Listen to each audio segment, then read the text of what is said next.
Hey guys, it's Atheist for the Cause here, and I wanted to cover, the Clinton body count, which I'm sure many of you know of. There are, dozens and dozens of people close to the Clintons that, have been, that have died in mysterious ways, whether they've committed quote unquote suicide or, some of them have actually been murdered but can't find who the killer is, and the Clintons stand to benefit from a lot of these deaths. Seth Rich was murdered, but they never solved the crime, and that was a really mysterious death, and things like that. So I've covered some lawyers that have died in Debbie Wasserman Schultz's district recently. There have been like three of them since the DNC lawsuit was filed. Only one seems to be more directly connected, but still. And then the guy who served the papers to the DNC for the lawsuit, he was killed, or he died. And so a lot of mysterious deaths. Well, we have a couple more mysterious deaths. One was covered by InfoWars. And it says Peter W. Smith, GOP operative, who sought Clinton's emails from Russian hackers, committed suicide, records show. One interesting thing about this is there are so many deaths that are popping up. It's like, if Hillary Clinton must have some really bad luck that people can even tie this many people's deaths to her. I mean, these aren't like loosely connected. These are people, generally directly criticizing her, or, a political opponent, or it's kind of funny. And it doesn't mean that Hillary Clinton directly killed him or anything like that, but it could be that she or the DNC or whatever group, but basically her network could have potentially killed this guy and these other people. Now, it says a Republican donor and operative from Chicago's North Shore who said he had tried to obtain Hillary Clinton's missing emails from Russian hackers killed himself in a Minnesota hotel room days after talking to the Wall Street Journal about his efforts, public records show. In mid-May, in a room at a Rochester hotel used almost exclusively by Mayo Clinic patients and relatives, Peter W. Smith, 81, left a carefully prepared file of documents, including a statement police called a suicide note, in which he said he was in ill health and a life insurance policy was expiring. Days earlier, the interesting thing is, if you were going to commit suicide, why would you say that a life insurance policy was expiring? Especially, someone who's a GOP operative who would know about insurance fraud. Because that's just going to cancel out any life insurance policy he had. Days earlier, the financier from suburban Lake Forest gave an interview to the Journal about his quest, and it began publishing stories about his efforts in late June. The Journal also reported it had seen emails written by Smith showing his team considered retired Lieutenant General Michael Flynn, then a top advisor to the Republican Donald Trump's campaign, an ally. Flynn briefly was President Trump's national security advisor and resigned after it was determined he had failed to disclose contacts with Russia. At the time, the newspaper reported Smith's May 14th death came about 10 days after he granted that interview. And this is another key thing. A lot of times the timing of these deaths is really interesting. Mystery shrouded how and where he had died, but the lead reporter on the story said on a podcast he had no reason to believe the death was the result of foul play and that Smith likely had died of natural causes. So, I don't know. Well, first of all, suicide's not a natural cause. But, second of all, this is, a very interesting, very mysterious death where if you actually watch the video by InfoWars, they talk about how he had a $5 million policy, and So why would he say that he's basically killing himself with the life insurance policy? And I'll try to find the video and put it in the description, but it's even it's even more interesting when you watch the video. And the mainstream media. Then here's another one. Haiti official who exposed the Clinton Foundation is found dead. The mainstream media silence over Klaus Eberwein's death is deafening. Eberwein was a Haitian government official who was expected to expose the extent of Clinton Foundation corruption and malpractice next week. He has been found dead in Miami at the age of 50. The circumstances surrounding Eberwein's death are also nothing less than unpalatable. According to Miami-Dade's medical examiner, record supervisor, the official cause of death is gunshot to the head. Eberwein's death has been registered as suicide by the government, but not long before his death, he acknowledged that his life was in danger because he was outspoken on the criminal activities of the Clinton Foundation.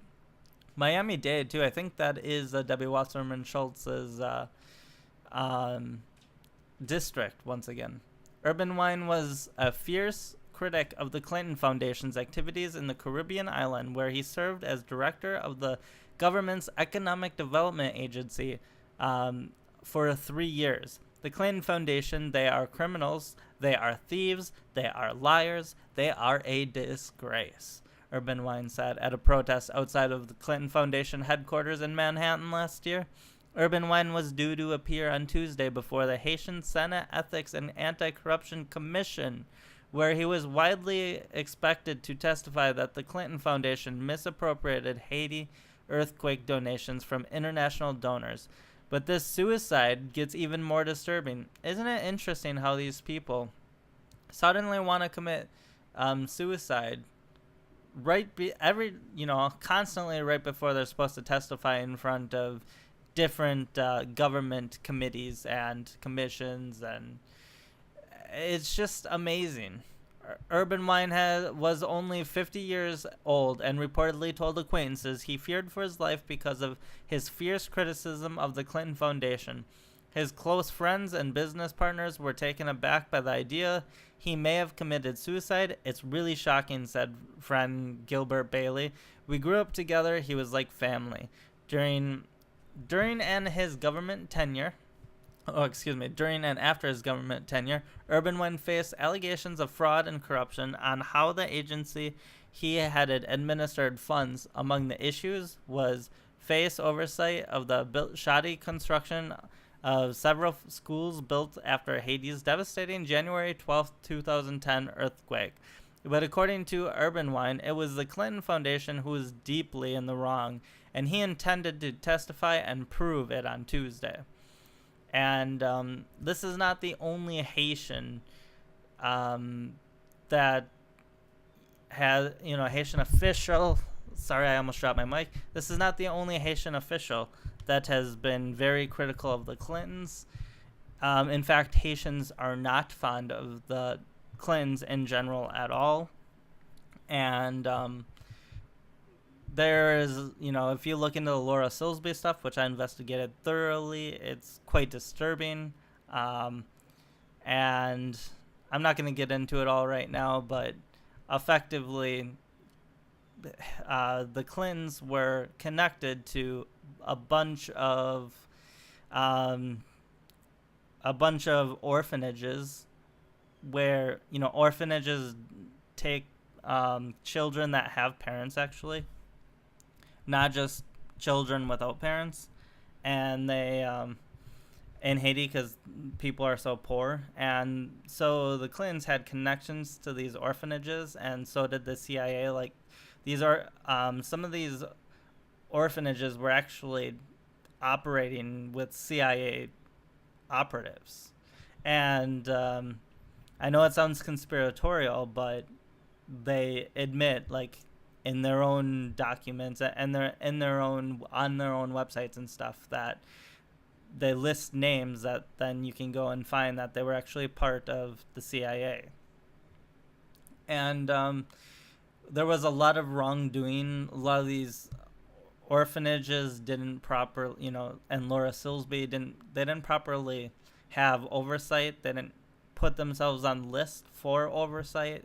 They, Laura Silsby herself was trafficking children illegally and was caught and was actually charged with reduced crimes. The Clintons helped her get reduced crimes, and so basically, that's that story there. Oh, and her lawyer, by the way, wasn't an actual lawyer, Laura Silsby's lawyer, and that helped get her off. And the other people claimed there was extortion, and they feared for their lives, and they were scared of Laura Silsby. So it was quite interesting. A lot of wrongdoing in Haiti that we already know of. So it's no surprise that there was, misappropriation. The Clintons stood to make a lot of money. And keep in mind, there are gold mines that were given to the relatives of the Clintons, where those relatives are exploiting labor and breaking labor laws and all kinds of things, and so that's a little overview of that. So this Haiti thing is probably much bigger than most people realize. Eberwein was expected to testify against the Clinton Foundation in court and ends up committing suicide shortly before. Where have we heard this before? Untimely deaths have seemed to follow the Clintons around, and one is especially probably something, considering since the mainstream media is silent about this death.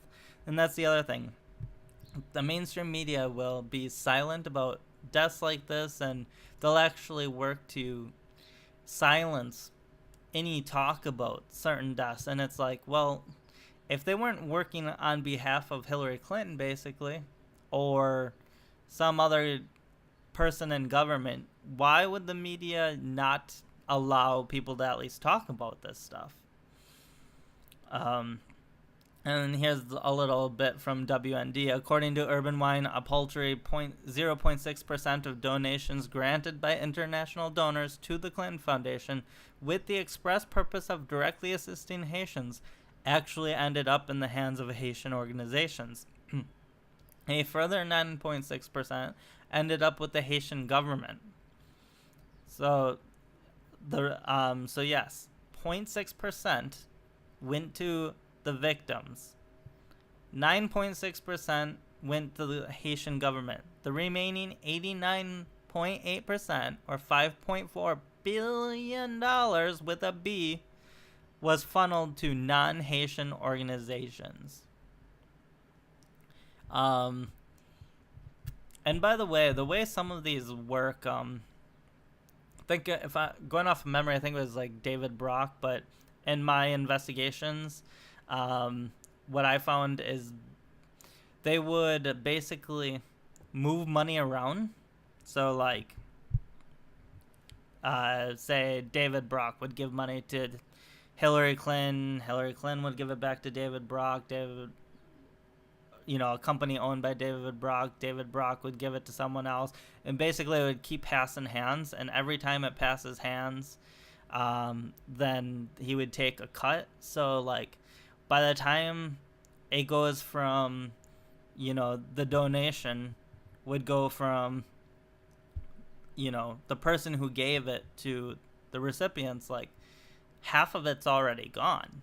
And then the government takes their cut and other people take their cuts, and like there's very little actually left because they do so many transactions with it. So that's how it, a 3% transaction doesn't sound like much, but when it's you're taking 3% of every cut or off the top every transaction, and there's like 10 transactions, suddenly 3% is a lot. So that's how they take these massive cuts, and that's how less than 10% can even end up in Haitian hands, by the way. And actually 0.6% end up going to the actual Haitians. That's disgusting. But anyways, have a good one, guys. this Haitian government official, Eberwein, his name is, and this GOP operative, they have both ended up dead, and so the Clinton body count has gotten larger, and this is getting ridiculous. Is all of this really... You have to ask yourself, are all these people really committing suicide? Really, come on. Have a good one.